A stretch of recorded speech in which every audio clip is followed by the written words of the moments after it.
Ladies and gentlemen, please welcome to the stage James Taylor, National Conference Council Co-Chair.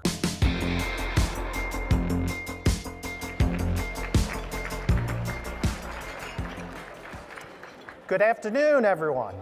How's it going? Come on, you're seeing James Taylor live and in person. I actually did have a Carol King who used to work for me, so you can imagine our fund development department thought there could be a play there to raise some money for our organization.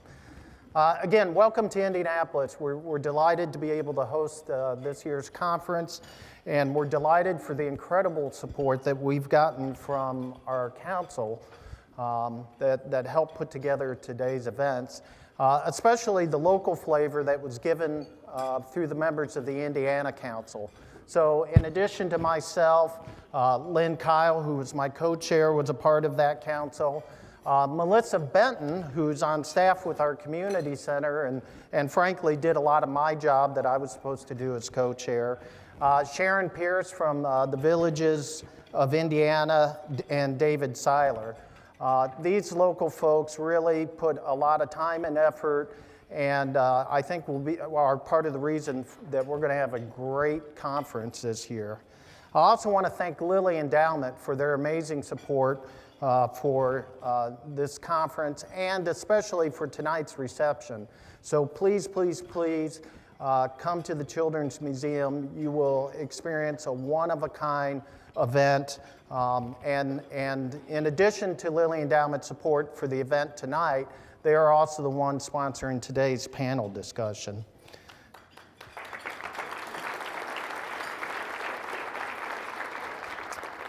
I also want to thank Central Indiana Community Foundation for their support of our economic opportunity track. CICF, as we call them locally, have been leaning into the work around social and economic mobility and equity over the past year in a way that is rarely seen by foundations. So now I'd like to introduce our panel. I think everybody knows who Susan is. She is going to be moderating our discussion today. Joining her is Angela Carr Klitzsch, who's the president and CEO of EmployIndy. Lauren Day, who's the director of public relations for Indigo. Jacob Sipe, who's the executive director of the Indiana Housing and Community Development Authority, and myself.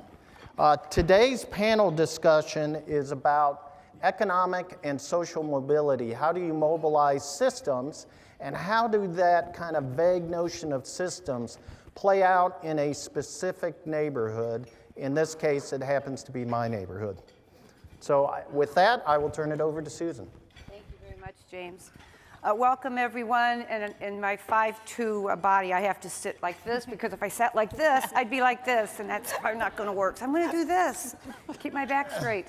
It's good to see you all. Hope you're enjoying lunch, and I want to thank everybody for this great panel today. As I started off this morning, we talked about what this Strategic Action Network is all about, and it is to build a healthy and equitable society so that all people can flourish in this nation.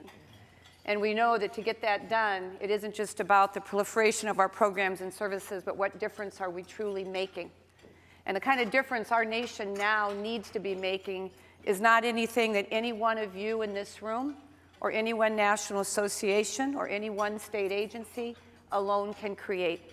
It takes ecosystems of players that come together with a shared goal, a shared sense of values and principles, and then they roll up their sleeves and they go through the hard work of making systems change happen.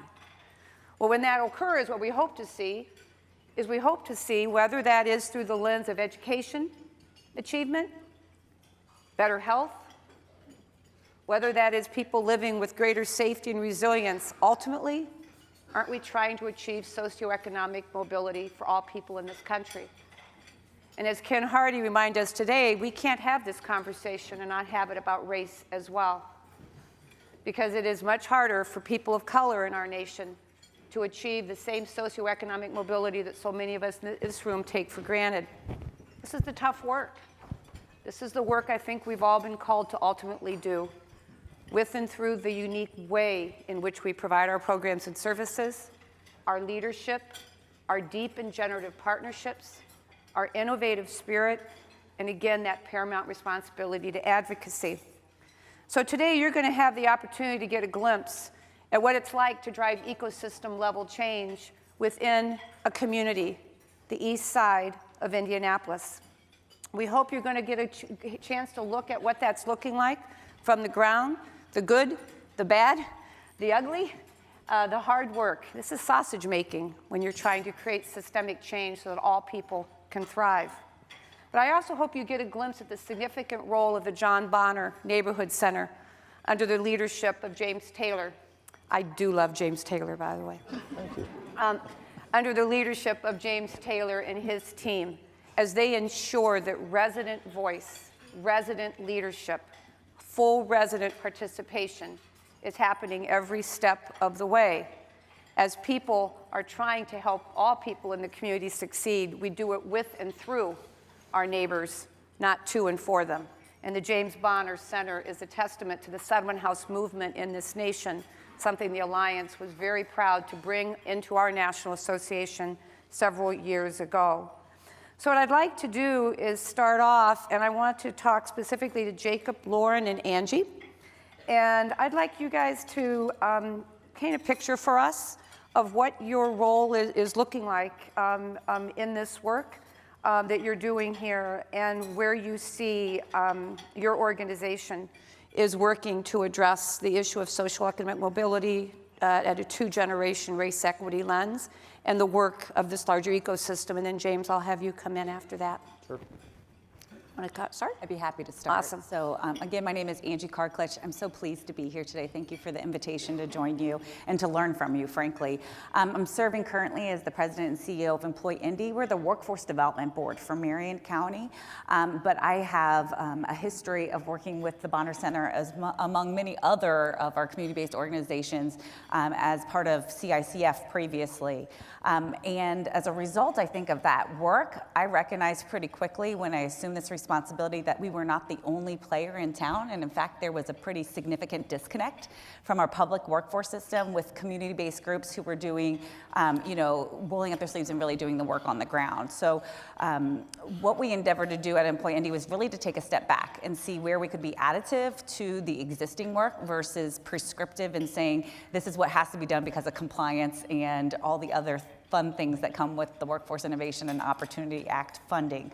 And a result of that, really a year-long strategic planning process, is we landed on 3 high-level objectives that we want to hold ourselves accountable for, and that we're asking our residents and taxpayers who really subsidize a lot of our operations through these different funding channels to hold us accountable for as well.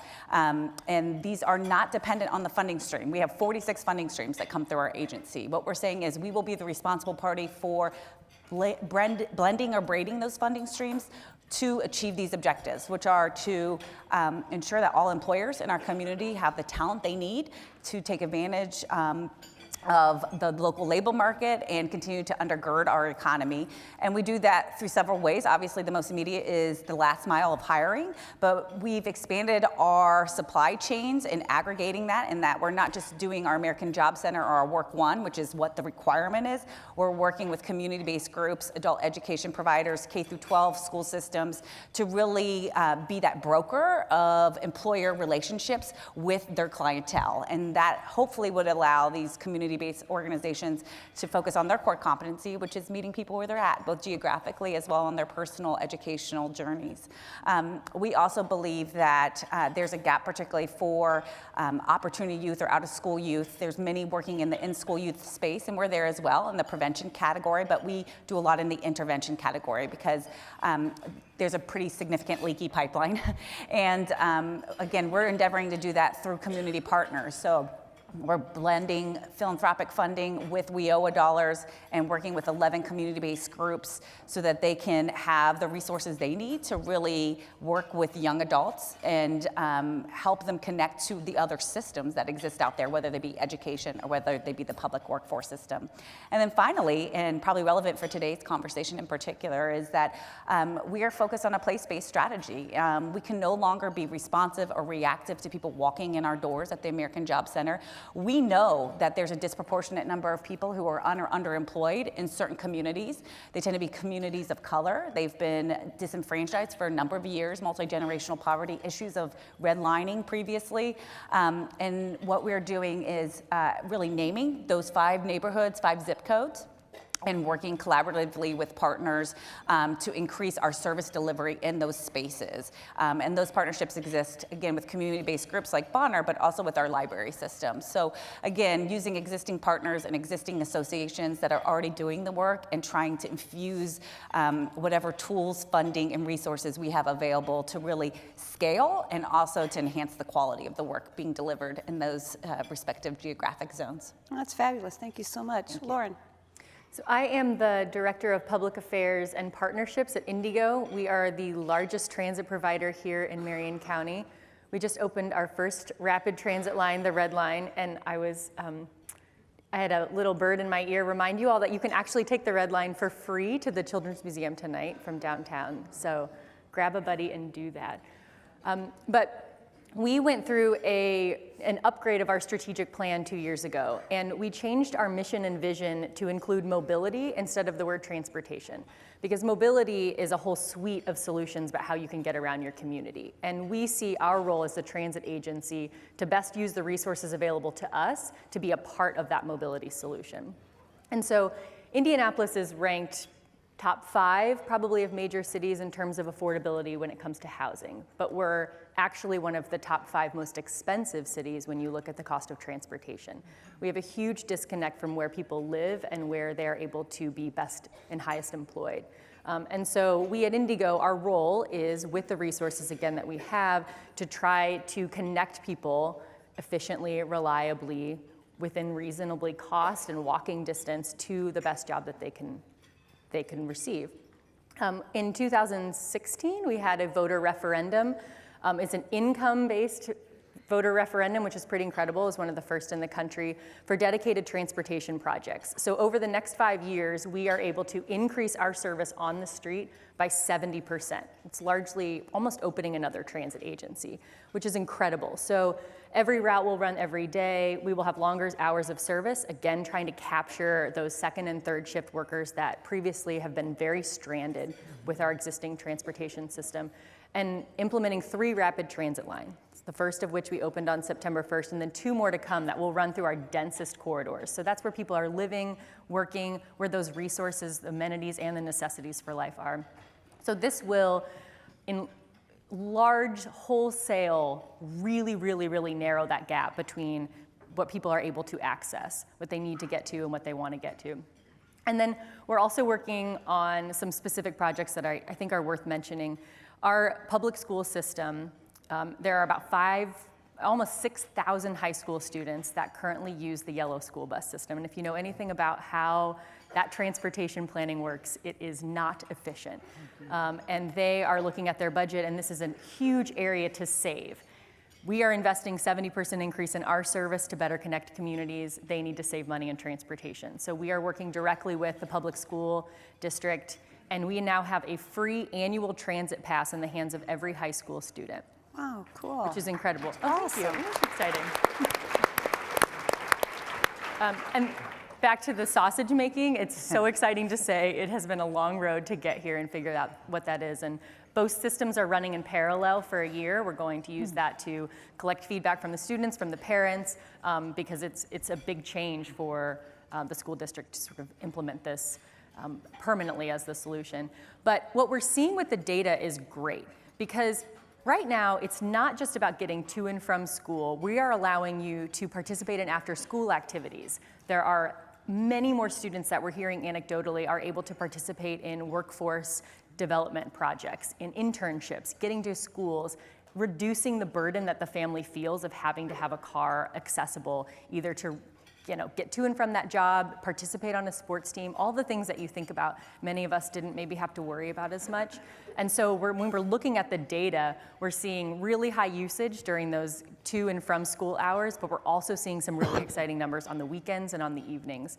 So when we're thinking about that 2-generational, how are we building these behavior changes and allowing the tools to exist for our future generations, transit is becoming normalized. And if you're in high school, you get shown how to do something one time and then you don't need anybody to show you again. And transit is pretty cool for some of these high schoolers, and that's really exciting to see. And then the other project that we're focusing on at IndyGo, actually directly with the Bonner Center, are mobility hubs. So it's actually like a very buzz phrase idea of just thinking strategically about how we locate mobility options in one area or one place. So that if you are a family or an individual that either chooses not to or is unable to rely on a vehicle to get where you need and want to go, that you know where the other options are for you. So that's step one, making sure that you have the space for them and thinking strategically about where you're placing them. But then the second part of that is the access to it. So do you have a cell phone? Do you have a bank account? How are you able to sign up for these different options if you think about a car share and a bike share? So we're thinking about that as well. So we're upgrading our fare payment system across the board at the agency to allow for fare capping, which is the most equitable way that you can access mobility options. You never pay above a daily or a weekly cap. And we're also looking at a retail network and working with banking institutions to really close the gap for individuals to access these systems. So those are a couple of the really fun things we have going on. I love that. It's really getting to it, the issue of the inequities in our systems and confronting them head on, right? Transportation is a good example of that. Jacob. Hi, my name is Jacob Sipe. I'm the Executive Director at the Indiana Housing Community Development Authority. We're the state housing finance agency. What I really enjoy about working for ICDA is that we just don't do housing. We also have some of the anti-poverty programs as part of the agency as well. And so it really opens our mind to really think a little bit about the influence that we can have with our housing policy on specifically low and moderate income families and households. And one of those ways that we did to really take that initiative and think about 2Gen and housing together was we administer a program called the Housing Tax Credit. It's the most powerful tool that we have in our country to either create or preserve affordable multifamily housing. And every state has it through the U.S. Department of Treasury. Within that, in every state, those credits are highly, highly competitive. There's probably 4 applications to every one that a state housing finance agency can award. And in Indiana, we have a set-aside, and I was very fortunate to work with our developer community and not-for-profits to create a set-aside that we call General Set-Aside. And it allows the ICDA to allocate those credits at their discretion. And what we did was we tried to really push the envelope to be innovative and to think differently about our systems and how we do that. The way that we did it, we created a program called Moving Forward. And we selected 2 developers. We solicited feedback from developers. Rather than going through an application process of scoring an application, which I'm sure all of you have gone through that process where you chase points and you get scored and you get ranked against everyone else, we said, put together a systems team, a team that represents housing, that represents energy, that represents transportation, that represents education, that represents finance and policy, and pull together the best team. And based on those resumes, ICDA will also look at itself and think about differently how we're going to select the teams, the 2 teams. And we did that by bringing in experts from around our state to say, you're going to be on the selection committee. It's not going to be ICDA who's going to make this decision. And James' team at the Bonner Center put together a great team of a lot of folks in those disciplines, subject matter area experts. And with that, their focus really was obviously on the east side of Indianapolis and taking on all of those very complex issues. And it was so rewarding to see housing being discussed in a way in which it's influencing all of these other areas. In addition to that, ICDA, we put together our team of subject matter experts in those same discipline fields. And we had a 2-day workshop. We brought people in from around the country, and we sat in a big room for 2 days, and we thought big. We said, what if we did this? What if we did that? No, that wouldn't work. And it was very uncomfortable because we brought people in who had never been in the room together before. And it was very unfortunate because in the way that we develop housing across our country, it is done in silos. You work with the site control, and then you move on to architecture, and then you move on to construction. We never bring everybody together, especially as it's just a concept. One of the conditions was don't identify a site. We asked them, we don't want to know the address. We just want to think big. And then with that, then we can go out and find the site. And with that, we developed moving forward. And one of the initiatives that came out of that workshop, talking to James, was an initiative called Interest in Our Education. And with that, ICDA recognized that the importance of education. But we're not the Department of Education, we're housing. What world could we do? And unfortunately, if we think like that, if our agency thought that way, we would have missed a huge opportunity. And what we did was, we said, you know what? For the interest that you're going to pay ICDA on a development fund loan, they were going to take out about a $500,000 development fund loan, which they did. The interest that you would have normally paid ICDA back, we're going to let you keep it. But in order to keep it, you have to be able to put it into an account and open up 529 accounts for the kids that were going to live at the property. And so allowing us to think differently, allowing us to think about how housing influences all of these other areas. In the housing industry, affordable housing is defined by no more than 30% of your income going towards housing and utilities. We said, we're not going to look at it that way. We're going to look at 45%. And we're going to throw in transportation because, as we all know, in Indiana is a very affordable state, almost in all 92 counties. But when you do throw in transportation, which is 15%, we're well over 45% when you look at them combined. And so that was the other way that we looked at it differently and tried to challenge ourselves to think about 45% rather than 30%. And so when we start to think differently about those things, and the only way we can do that is if we feel uncomfortable and we bring in people that we normally do not interact with, or non-traditional partners, at different points. It's a process that has to change. And so that's what we did, and I was just really proud of the work that's going on. I was never so excited to hear when James told me that they started construction, because I know now that they're going to start drawing money down off the development fund and start having to earn interest, and that interest is going to start opening up 529 accounts. That is so awesome, isn't it? But yes, so that was an initiative that we had called Moving Forward. That's wonderful. So James, kind of pull it together for us from a neighborhood lens. So that's John Bonner's work, and pull it together. And yeah, just to give a little bit of context to our neighborhood and kind of our journey as a center and our journey as a community. If you look at our community back in 1990, there were 51,000 people living in our neighborhood. By 2000, that number had fallen to about 32,000 people. There was mass exodus of people leaving our neighborhoods. At one point in time, we had a large RCA plant operating in our community. That was 6,000 jobs at its heyday that were middle income, union jobs for a community of 16,000 households. It drove our neighborhood. And when that started to decline and eventually closed, our neighborhood was hitting rock bottom in terms of that. In 2004, when we were going through a strategic planning process, we looked at data as to what were happening to those we served that were using IDA accounts to buy a home or to start a business, or those that were now making a livable wage. And we found 97% were leaving our neighborhood. And that was kind of a hard truth for us as a community-based organization to face, because we're trying to create a thriving community. And we recognized that we had to really think about systems, we had to think about environmental issues, we had to think about what made a great neighborhood.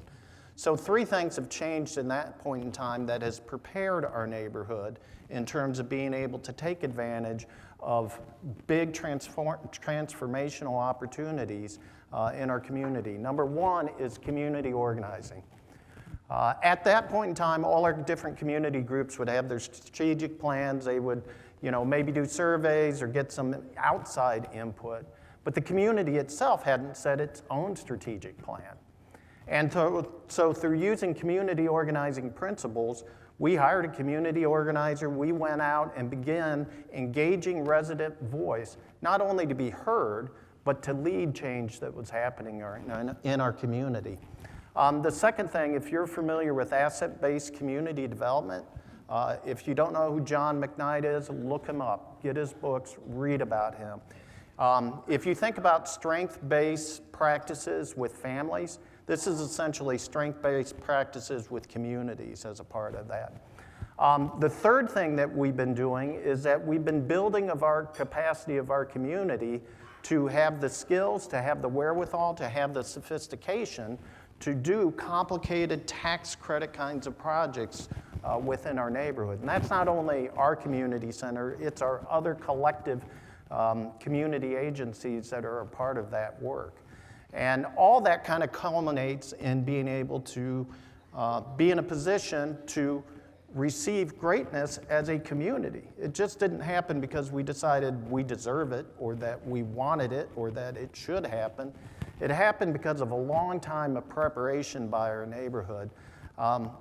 Angie one time said that, the Near East Side is a 10-year overnight success. And I think there's truth to that story in terms of the journey. And so my encouragement for groups that are place-based, really look at your residents as being the leaders, the folks that can create change, that can set an agenda. It is the messiest kind of work you will ever get involved in. It's some of the most difficult kind of work. It's some of the most complicated. But if you're able to put together those relationships and that thread count as a community, you strengthen your community to be more resilient, to be more impactful, and frankly, to take control of its own destiny and not wait for outside influences to somehow transform their neighborhood. What was something that you would say came through that approach with the neighborhood that surprised you all? That what the residents were saying were the problems or what was needed or the assets that they wanted to build upon? Was there anything that was surprising to the pretty much, let's face it, I've been in state government myself, we can be pretty bureaucratic. And what were some of those things that created some conflict or tension initially? It was interesting because our zip code, our major zip code, we're over a couple of them, back in 2004 led the nation in home foreclosure. That was before it was in the headlines. That was before it was in the papers. And it was community residents that were kind of angry about what was happening and wanted to figure out how to take control of that. So we already knew that this problem had already devastated our neighborhood well before the Great Recession hit the entire country as a part of it. Food access is another thing. You've heard a lot about food access in the last 5 years. In 2006, our residents, after spending decades begging grocery stores to come back to our neighborhood, decide to form their own food co-op within the community as a way of creating an asset and taking those things kind of under control with those things. Neighborhood residents are very entrepreneurial. In our community, they started their own credit union. They've started a community development corporation.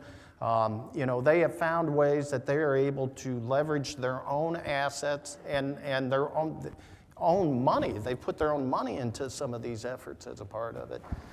So I say, oftentimes low-income communities can be the canary before the rest of the country realizes that you have pneumonia. Right. How do you work together? So you're all three, your organizations have clearly taken on some pretty significant goals that you want to achieve as organizations, but clearly you're acting in sync with one another. What's catalyzing that? What keeps it sustained? How are you organized that way? I guess what I would say to that is we have a shared recognition of the issues that need to be addressed, and I think we recognize that they cannot be solved in a vacuum. And at Indigo, we almost weekly a business will call us and say, I've relocated my headquarters to this area in the middle of nowhere. Could you guys put a bus stop out here? Because I'm having trouble getting employees. So we have to look at that the other way around, right? Holistically, when you are making an investment in an area, whether it be a new school, housing, a business, you have to think about how people are going to get there, right? And so that is the way that, at least at Indigo now, we are at the table and really pushing that kind of conversation, that transportation is integral to affordable housing, it's integral to food access, it's obviously integral to workforce development. And so that's just really being pushed from the agency, that we need to be at all of these tables. How often are you getting together? And the rest of the other partners in this work? Well, so it's not like it's just one group of the four of us that get together. We have independent and sometimes crossing relationships depending upon the nature of what the work is. To your original question, I think a real good example is the work we're doing with the Moving Forward. This building is a 30-unit building that is designed right across the street from a neighborhood-led school. And its purpose is to help reduce student mobility at that school. When we looked at the data, we had 25% of the student population turning over 3 times within 1 year. And we knew for that school to be successful, we'd have to reduce student mobility. So as it ended up, we were able to get site control right across the street from the school. We're going to be doing some family activities and educational activities, in conjunction with that. Indigo came along, and they were looking for a mobility district, and they knew there was a readiness, I think, within our neighborhood to be kind of the experimenter to see how this would work, which is kind of what we did with IHCDA. In terms of EmployIndy, so broader than just this school or that project, we established 2 years ago what we call the Indy East Achievement Zone, which is a cross-sector consortium partnership. And when Angie emerged at EmployIndy, she came knocking at her door because she wanted to be in on a part of that, because she knew where their strategic plan was going and knew our community was going to be one of those targeted. So they've executed a 20-year MOU with our neighborhood as a part of their commitment to this work. I'm not sure I'll be here in 20 years, but Angie, hopefully the work will continue. So a quick question for you. In your work with on the workforce front, how is race equity fitting into your work with intentionality? How are It's a great question. We still have work to be done, if I'm being transparent in this moment. I think we disaggregate a lot of the data on the front end. So if looking about those coming in our doors, being served by our programs, are we doing that on the back end? We are not there yet, actually what the outcomes are. We are starting, particularly with some of our initiatives, one being Indy Achieves, to help people not only go into post-secondary education, but to complete that degree. It is a call out specifically for us to reduce the racial gap with completion for those achieving those high demand credentials and certifications. So all of those are really important, and it's within our existing programs and initiatives, I think really calling that out as a separate column, that are we really meeting the demand? And again, we are in the process, right? Like we are building it while we drive, and I think particularly as we look at the demographics of the 5 neighborhoods that have, again, you hear them on the evening news here because there's a lot of crime, there's a lot of challenges in those areas, and we can't be the only partner, but we understand that workforce and employment is an important component piece to that. Well, that'd be one additional question I'd ask, and any of you can certainly answer this. I've just seen around the country that when things like this start happening, when people think that organizations are starting to work together to create bigger change, right? Others want to become a part of it. Who have been some of the disruptive partners that have come into your mix that you weren't expecting, that see what you're doing on the East Side, and it's changing them as well as systems? Probably the most disruptive event was the 2016 election. Our neighborhood was Our neighborhood was designated as one of 14 urban promise zones. These are 10-year federal government designations.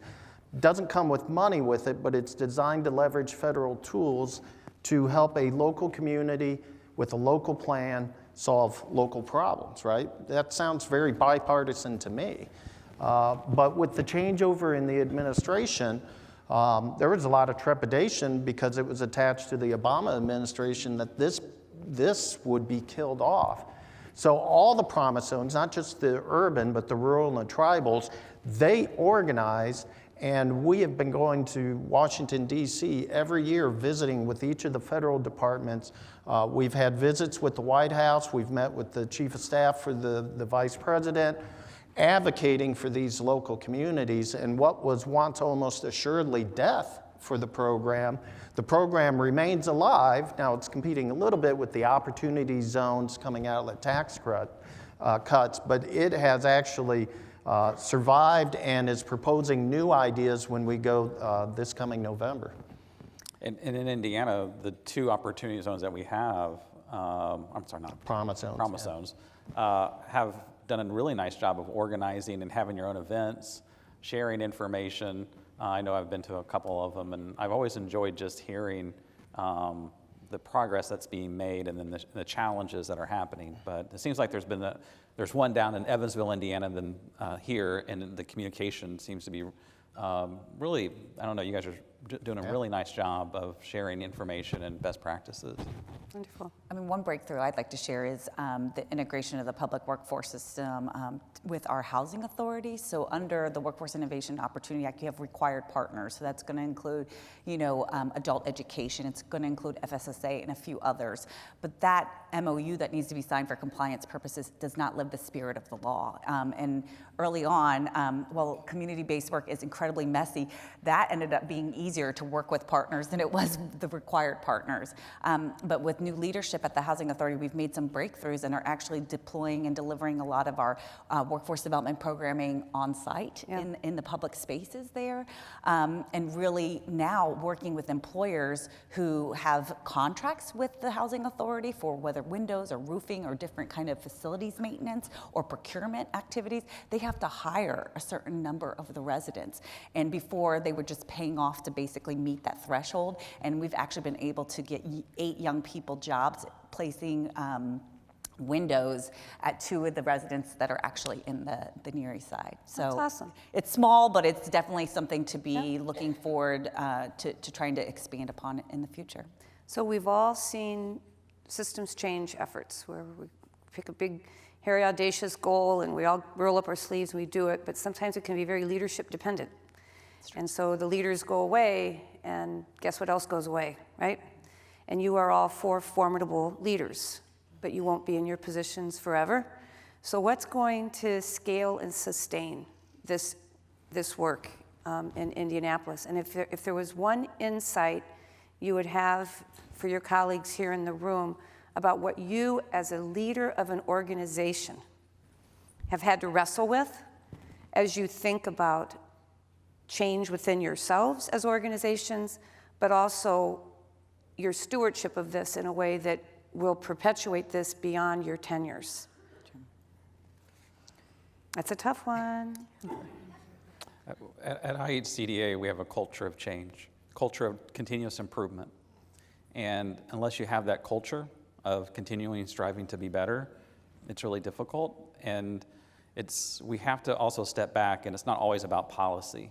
Oftentimes, if working for the state, or if you're a state agency or any agency, we oftentimes talk so much about policy, but we forget that there's a process, and the process has to continue to improve.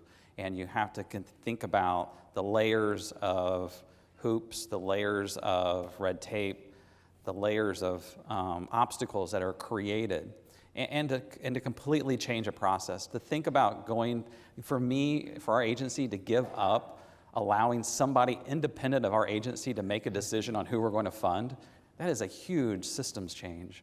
That's a culture change. And until we're able to do that, it's really difficult for state agencies or any agency to really begin to create a culture of continuous improvement and to think differently about systems. It's a big question. Well, one of the major successes for Indigo recently was our new strategic plan. We actually had not looked at a strategic plan or even our mission or vision statement for maybe 20 years.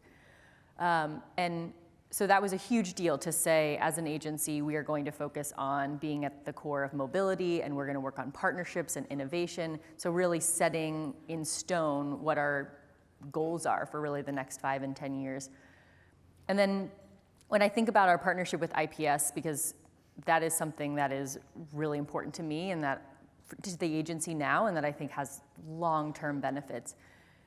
what are the metrics that you're measuring success against, and how do you keep coming back to those year after year with the same underlying mission and values shared, but making sure that it's reinforcing itself. We're saying, okay, X number of students are now not reliant on a vehicle, they're able to participate in this, we've seen this increase. So I think some of that agreeing on what those metrics are and always coming back to them is a good way to keep things moving. So what you're basically saying is having that shared commitment to outcomes holds our feet to the fire longer than maybe a leader's tenure. It's interesting. I think a few things, community buy-in. So, ultimately the strategic plan will continue on beyond my tenure, in my opinion, even if I see it through the next one, because at this point we've done a lot of convening and making sure that the vision and mission of our agency reflects the values and the desires of our community partners. So the agency won't get off the hook quite the same way, I think, as maybe previously was the case. I think focusing on change management internally, you have to have your shop in order before you can come out there with your value proposition. I almost had a nervous breakdown because we were doing both and at the same time. So sometimes that happens, you have to do that, but we had to do a lot of moving pieces internally so that we were prepared to be a better partner. We have spent a lot of times, as I've educated myself in this field, because I don't come immediately from this public workforce system background, I'm trying to share my learnings with others so that consumers, stakeholders can make informed decisions and ask the probing questions of the agency, which before even our board, it's a volunteer board, it's a complex world, they didn't have the language or the understanding to be able to ask those questions. So all of that comes into play. And then ultimately it's trust, right? So we've been very lucky, and it is something that's a signifier here in Indianapolis, that we have a very collaborative way of working together. Well, that comes about because I know that everyone up here, among many in the audience, will follow through and say will do what they have said that they will do for this shared vision. And probably that gets to your point of the outcomes metrics and what is that driving goal that we're all going for, but that we all have segmented the marketplace and we have a specific role and responsibility within that larger vision. Oh, that's wonderful. So James, zero in on me now, right? Down into the neighborhood. Yeah. What do the residents say? What's different? Wow. What's changing? Wow, well, you talked about sustainability, right? I mean, the community culture is completely different than what it was back in 2003. I mean, 19 out of every 20 news stories were about crime in our neighborhood, something bad happening in our neighborhood. The largest single massacre in the state of Indiana happened on Hamilton Avenue, just 2 blocks from our community center. There were 8 family members, 5 of whom were kids under 13 years of age killed. That was a real low point for our neighborhood as a part of it. But what has happened is that when residents put together their preferred future, their desired future, their commitment, and were willing to lead that as a community, they have now seen over a decade of things that they wanted to actually happen in their neighborhood. How they view themselves has changed. How outside people view our community has changed. And our residents not only have voice, but they are leading the work that's happening. So irrespective of whether I'm at the center or not, the community has its mojo back, and it's not going to give it up because it understands it has the capacity to create change in and of itself. And that in and of itself is just an incredible journey. That's wonderful. Let me ask folks, is there one last thing you might like to add before we close up that you're hoping you have the opportunity to say that you didn't? The only thing I would add off of that is the narrative is important, and transit is now something people are talking about, and they're more comfortable talking about how are we sharing the roads, and we actually do need more bike lanes here, and maybe we need a lane for other modes. And so that is a lot of work that we have done over the past 5-10 years, is making transit cool, making it something that we are proud of as a community, that we want to invest in. And so I think that is work as well, just telling your story and making sure that you have other advocates in the community helping champion what you believe in well past whoever is in the lead. Anything else? I think training is incredibly important. So as it relates to frontline staff representative of many different ecosystems, being able to provide professional development opportunities. I think this is one of those happening right now. Recognize additional skill sets with wage increases in our space as well, and create materials, some evergreen and some that really are applicable to the modern day realities. So we're trying to create a learning management system that takes into consideration best practices around 2-gen strategies and trauma-informed care, and apply that not only within our own system, but across systems, because all of those representatives who are out there doing the hard work, meeting with people, that field's not often recognized and supported. And then, I have the ability to travel around the country and get best practices. They're doing the works and keeping the lights on. And so how do we bring those back into our local market and ensure that people feel supported and equipped to be able to deliver best practices on the ground? Let me ask you, anybody have a couple of quick questions? I know there are mics there, a couple of minutes. I have a comment and a question. A couple of you actually mentioned community voice, but I think we only heard regarding the John Bonner Center, like where there was talk about actually engaging the community around both defining the problem or problems as well as creating solutions. For the public systems folks on the panel, how did you engage the voice of community? And then my comment is around equity, and so being candid, although the group is mostly white, the panel is also all white, and so the visual of that says something that is contrary to the value that's been espoused throughout the day around equity.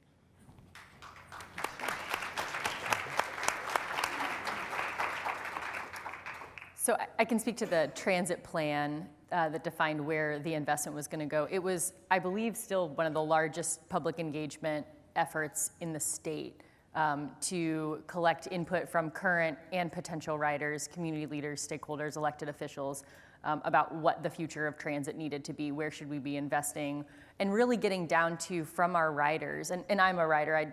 I don't own a car. I practice what I preach.